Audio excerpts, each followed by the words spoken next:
avion présidentiel. Monsieur le Premier ministre, mën nga jël kàddu indi say tontu.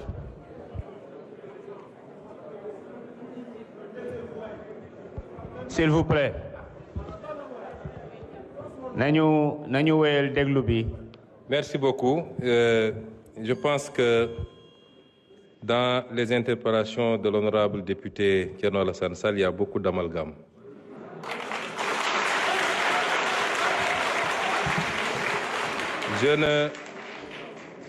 Je n'ose pas mettre ça dans la mauvaise foi, mais je pense qu'à un certain niveau, il faut prendre le temps d'aller écouter ce que les gens ont dit et non pas de se laisser emballer par les commentaires et les commérages.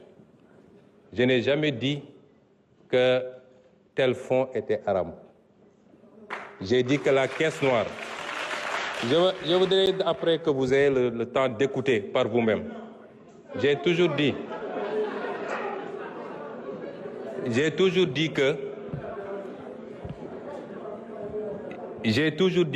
dans un pays, il faut qu'on soit très clair, dans un pays, avoir des fonds qui sont laissés exclusivement à la discrétion d'un homme, fût-il président de la République, qu'il peut utiliser à sa guise, qu'il peut donner à qui il veut, qu'il peut même mettre dans une pièce, mettre de l'essence et allumer, c'est inadmissible parce que c'est l'impôt des Sénégalais. Par contre, dans tous les pays du monde, et même dans ceux qu'on appelle les plus grandes démocraties, il y a ce qu'on appelle les fonds secrets, qui permettent de régler des situations qu'on ne peut pas afficher publiquement et qui font l'objet d'un encadrement. Et en étant député ici, et en étant dans l'opposition, j'avais fait même des propositions sur cet encadrement-là. Et cela correspond à la vision de PASTEF qui sera matérialisée dans la gestion de ces fonds secrets. Parce que nous respectons toujours nos engagements, nous. Et nous, au moins, on a pris ces engagements, vous les avez jamais pris. Ça veut dire que vous auriez largement joui des fonds politiques, comme vous avez joui du régime de Macky Sall pendant des années sans avoir jamais dénoncé. Et vous ne pouvez pas aujourd'hui donner des leçons. Le budget 2024, le budget 2025 est un budget qui a été pris dans les conditions que tout le monde connaît. C'est un budget à minima qui a permis au moins de sauver cette année budgétaire, de ne pas être face à un blocage à la date, à l'échéance. Mais il était évident qu'entre l'installation de l'Assemblée nationale et le moment du vote du budget, il était impossible de procéder à l'élaboration d'un budget dans des standards que tout le monde accepte. Et c'est pourquoi nous sommes en train de travailler à la loi de finances rectificative que vous appelez, qui sera celle qui sera réellement conforme à notre programmation. Et austérité, c'est vous qui l'avez dit. Nous ne sommes pas dans l'austérité. C'est l'impression que vous ne comprenez pas ce que c'est que l'austérité. Nous ne voulons pas que le pays s'arrête malgré la situation difficile.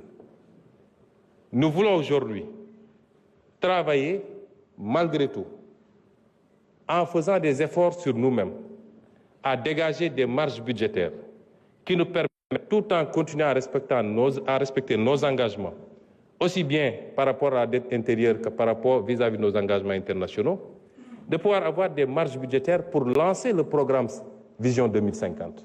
C'est de ça qu'il est question. Et ça, ce n'est pas de l'austérité. Parce que nous sommes très conscients que la plupart des pays, quand ils sont confrontés dans cette situation, le premier réflexe, c'est de tomber dans le piège de l'austérité.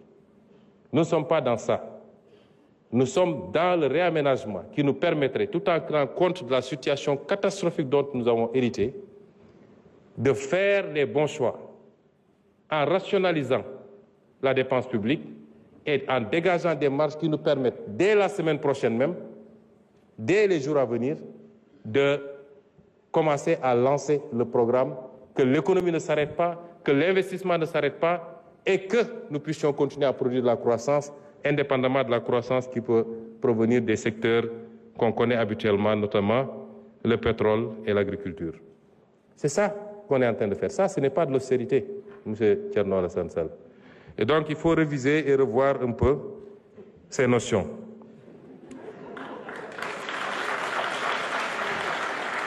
Et vous dites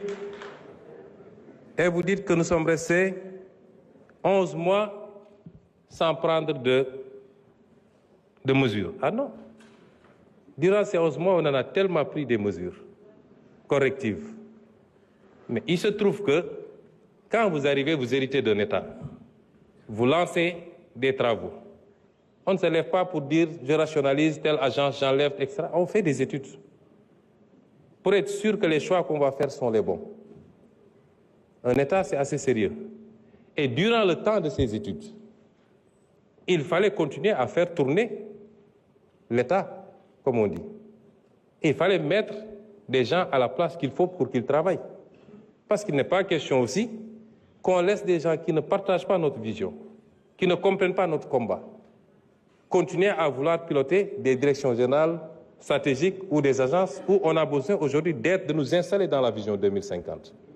Et le temps de faire ce travail, effectivement, on a mis ce qu'il faut.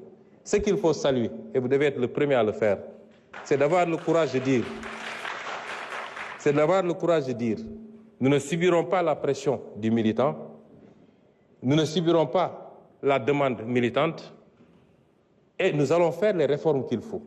Quitte à dire à un directeur général sur 3 que nous sommes désolés, mais le pays n'a pas besoin de cette responsabilité pour le moment. C'est ça le courage politique. On aurait fait comme tout le monde, comme vous avez fait quand vous étiez au pouvoir, on allait laisser les choses telles quelles et même créer de nouvelles agences. M. Sall, quelquefois, il faut savoir applaudir, c'est bon. Ça ne vous enlèvera rien. Vous ne pouvez pas vous inscrire dans la critique gratuite, c'est pas bon. Les initiatives sont salutaires et saluées par tout le monde, mais dites gongo et puis c'est fini. Je vous remercie. jërëjëf njiitu jawriñ yi mbokk yi